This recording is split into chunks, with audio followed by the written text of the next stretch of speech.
ഞാനൊരു ഇംഗ്ലീഷിലുള്ള വേർഡ് പറയാം കേട്ടോ. അത് നീ മലയാളത്തിലാക്കണം. അത് നമ്മൾ സാധാരണ തെറിയില്ല, അതുപോലെ ഉള്ള ഒരു വേർഡ്സാണ്. അത് നീ കണ്ടുപിടിക്കണം. ശരിയാ? ഇംഗ്ലീഷിന് മലയാളത്തിൽ കേൾക്കണം. നീ കേട്ടിട്ടുണ്ടാവും, എന്നാലും പറയാം. Wave net fire. Wave net ഫയറിന്റെ മലയാളത്തിൽ പറയാം. Wave net fire. Wave net fire. ഇത് ഇംഗ്ലീഷ് പാടാണ്. അത് മലയാളത്തിലാക്കി കഴിഞ്ഞാൽ ഒരു എന്താ പറയാ, ഒരു തെറിയല്ല എന്നാലും.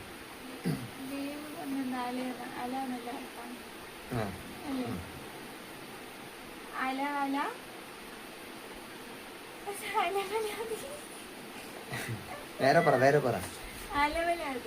അതെന്തുകൊണ്ട് അലവലാതി? അത് നേരെ പറയടി.